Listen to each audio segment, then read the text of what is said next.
নমস্কাৰ, মোৰ ইউটিউব চেনেললৈ সকলোকে পুনৰবাৰ নমস্কাৰ জনাইছোঁ। আজি লৈ আহিছোঁ তিলৰ সৈতে বনোৱা সৰু আলুৰ এটা সহজ ৰেচিপি। তাৰ কাৰণে মই এয়া লৈছোঁ সৰু আলু। আলুখিনি এতিয়া কুকাৰত বইল হ'বলৈ দিম।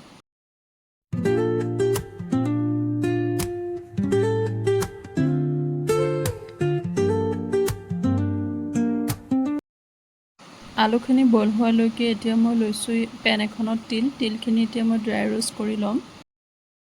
2 মিনিটমান ভজাৰ পিছত এইখিনি এতিয়া মিক্সাৰ গ্ৰাইণ্ডাৰ এটাৰ সহায়ত গুড়ি কৰি ল'ম। আনফালে বইল কৰি থোৱা আলুখিনি এতিয়া ভালদৰে বাকলি গুচাই ল'লোঁ। আলুখিনি এতিয়া পেন এখনত নিমখ আৰু হালধি অলপ দি ভালদৰে ফ্ৰাই কৰি ল'ম।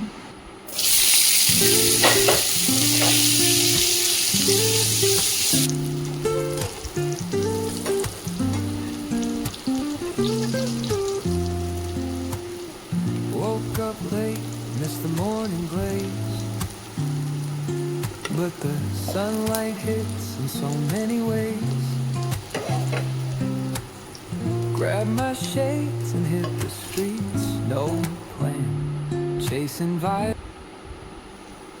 আলুখিনি ভালদৰে ফ্ৰাই কৰা হৈ গ'ল। এতিয়া একেখন পেনতে ৰৈ যোৱা তেলখিনিতে মই দিছোঁ দুটামান গোটা জিৰা, শুকান জলকীয়া আৰু 2টা কেঁচা জলকীয়া।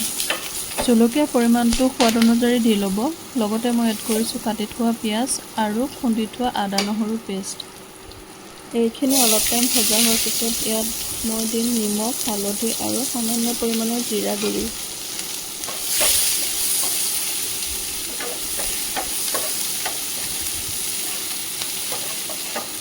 এইখিনি ভালদৰে ভাজি ল'ম।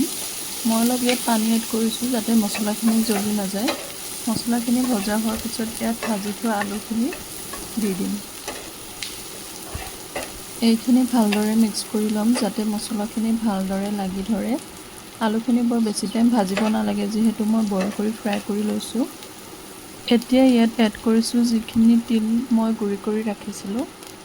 এইখিনি ভালদৰে আলুখিনিৰ লগত ভাজি ল'ম। অলপ টাইম ভজা হোৱাৰ পিছত ইয়াত মই পানী এড কৰিম।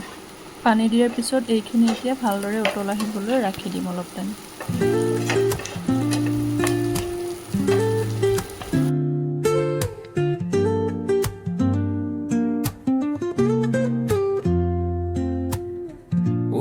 এইখিনি ভালদৰে উতল অহা হৈ গ'ল।